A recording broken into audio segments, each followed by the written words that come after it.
Sir మీ పేరండి? నా పేరు శ్రీధర్ గుప్తా, విజయవాడ. విజయవాడ. శ్రీధర్ గుప్తా గారు ఏం చేస్తుంటారండి? నేను బిజినెస్ చేస్తానండి. ఎట్లా ఉందండి బిజినెస్? పర్వాలేదండి. పర్వాలేదండి. ఓకే అండి. మరి చంద్రబాబు గారు వచ్చి 6 నెలలు అయిందండి. ఈ 6 నెలల పరిపాలన చూస్తుంటే మీకు ఏమనిపిస్తుందండి? అంతకు ముందు కంటే చాలా బెటర్ అండి.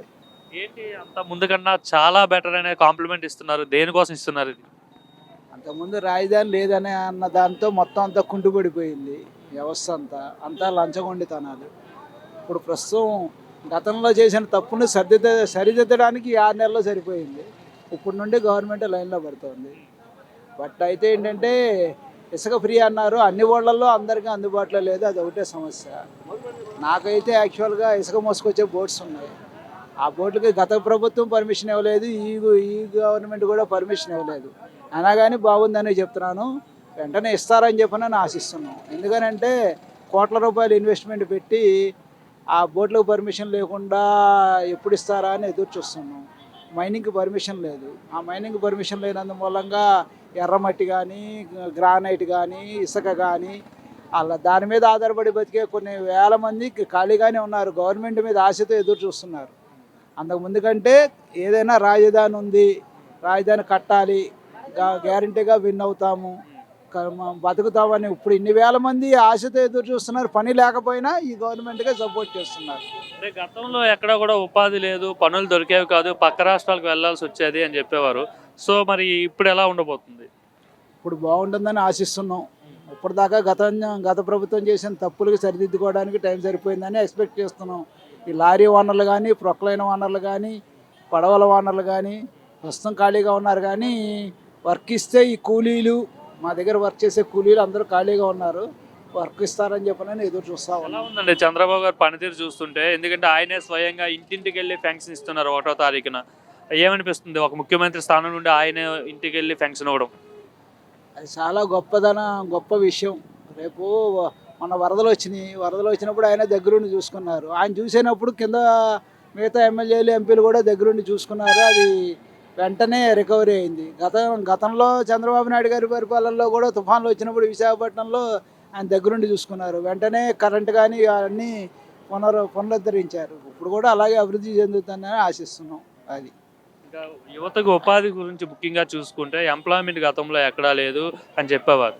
యువత గురించి అంటే సాఫ్ట్వేర్ కానీ ఏదైనా బయటకు వెళ్ళి పక్క రాష్ట్రాలకు తరలి వెళ్ళి చెన్నై కావచ్చు, ముంబై కావచ్చు, రాష్ట్రాల నుండి ఇక్కడికి వచ్చి పని చేసుకునే ఆలోచనలో ఉన్నారు జనాలందరూ. ఇక్కడ గ్యారెంటీగా ఉపాధి ఉంటుందని ఆశిస్తున్నాం. లోకేష్ గారు వర్కింగ్ ఎలా ఉందండి? ఐటీ మినిస్టర్గా ఉన్నారు ఆయన.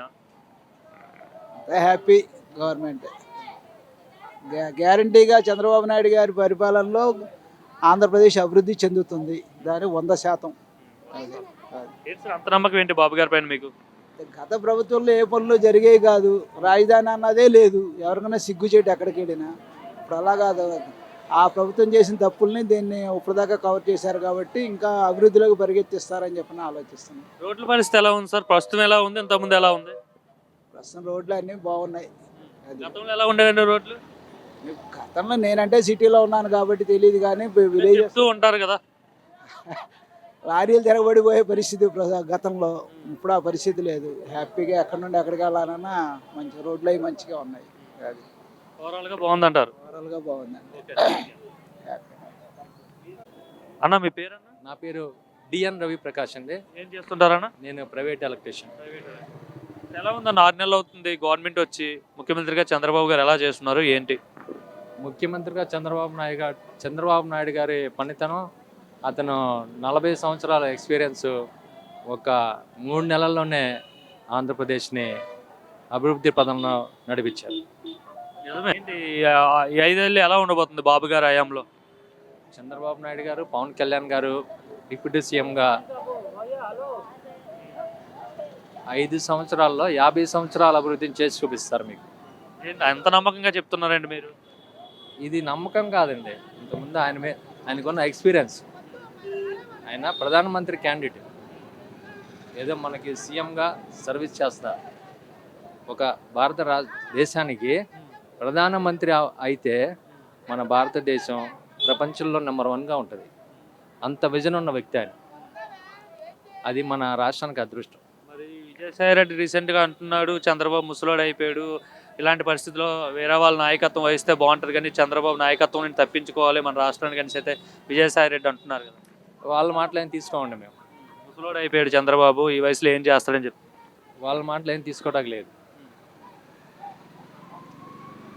అసలు అంటే ఇప్పుడు రాజధాని మళ్ళీ పనులు ప్రారంభమయ్యాయి కదా, ఎలా జరుగుతున్నాయి అంటారు? చాలా బాగున్నాయండి. జంగిల్ క్లియరెన్స్ అని వచ్చిన 15 రోజుల్లో అమరావతి మొత్తం జంగిల్ క్లియరెన్స్ చేశారు. అది నేను ప్రత్యక్షంగా వెళ్ళి చూశాను. ఇంకా ప్లస్ ఒకటి మీకు అన్నా క్యాంటీన్లు సెప్టెంబర్ 21వ తారీఖున స్టార్ట్ చేస్తామని చెప్పి ఆగస్టు 15కి రెడీ చేసేసారు. ఇంకా అభివృద్ధి ఎలా ఉరకలు పెట్టేస్తున్నారో మీరు చూడొచ్చు. అది సార్. అంటే గతంలో ఎక్కడా కూడా పనులు దొరికేవి కాదు, భవన నిర్మాణ కార్మికులకు కావచ్చు, ఇసుక దొరికేది కాదు సరిగా. సో ఇప్పుడు ఇసుక ఫ్రీ చేశారు కదా, దాని డిపెండెంట్ ఎవరైతే వర్కర్స్ ఉన్నారో భవన నిర్మాణ కార్మికులు, వాళ్ళకు పనులు దొరుకుతున్నాయా? బాగా సమృద్ధిగా దొరుకుతున్నాయండి. నేను భవన నిర్మాణ కార్మికుల్లో ఎలక్ట్రీషియన్ కింద వస్తాను. 2023, 22, 21 చాలా గడ్డు పరిస్థితులు మాకు.